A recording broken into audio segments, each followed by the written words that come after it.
Right. Hello. Welcome back to the Marketing Gamble episode 2. I'm Louis, a uni student and founder of my own finance marketing agency. Join me as I share the lessons I learned growing my business online during my degree and the many marketing ideas to help you grow your finance business or your business in general. So today what I wanted to talk about was a mistake that I made right at the start of my business. So when I started my business at uni, no one knew about it at the time. And basically I wanted to get some clients first, make a bit of money before I told anyone. So I knew I needed to get clients to support myself at uni, but I also wanted to prove to myself that making money online is possible and that I could do it. So what I did is I started sending cold emails to the directors of finance businesses, offering my services and trying to get them on a call. I'd send these daily to directors across the UK, checking my inbox, waiting for responses, but it was always zero whenever I checked. I tried, lowering my price because I thought maybe they were a bit against the price. I tried going after smaller businesses because I thought maybe some of the bigger companies had marketing teams in-house. And I tried offering more and more things to my services that would maybe bring more value to them.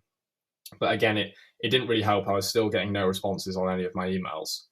So I started, looking around for other solutions. And around the time I started seeing a lot of people see success on LinkedIn. So I got on LinkedIn, I sorted out my profile, and I started connecting with finance business directors and sending them messages asking for a call.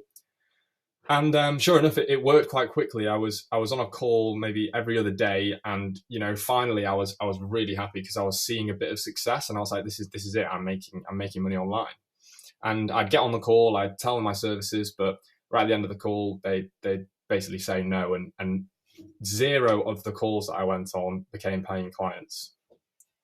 And then all of a sudden, that kind of felt a bit hopeless. I almost instantly went from feeling like I had a huge success to absolutely nothing. And, it was kind of like I'd wasted my time. I thought, maybe I should give up and just focus on my degree.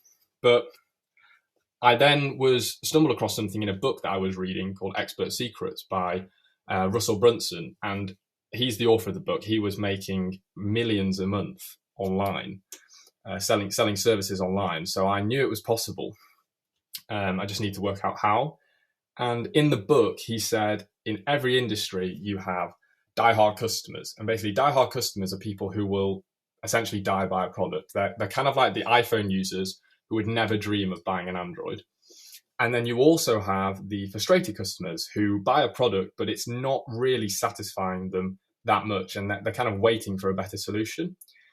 And then suddenly I kind of had like that aha moment, and I realized what I'd been doing wrong the whole time. I basically hadn't really been paying much attention to who I was going after. And I was selling my services a lot of the time to diehard fans. And I was essentially trying to sell Android to iPhone users.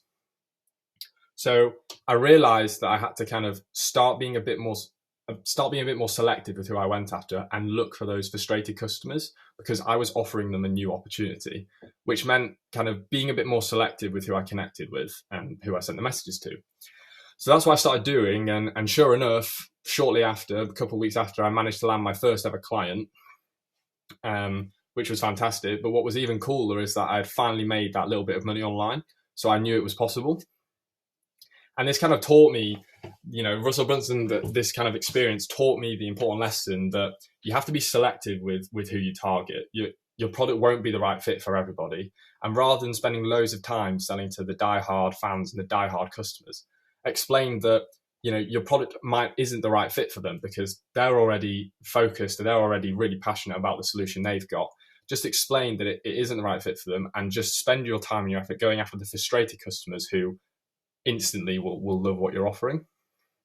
And that's exactly what I do now. And basically, if I ever get on a call with somebody who I can tell is a diehard fan, obviously you have to ask the questions to find that out. But what I do is I just explain to them that, look, this isn't the right fit for you, and thank you very much for your time, that kind of thing, and I move on, because it's too much of an uphill battle going after those people. And ultimately what will happen, even if you spend all the time selling to those people, you eventually get them, they're never going to be satisfied because they're so passionate about their old solution.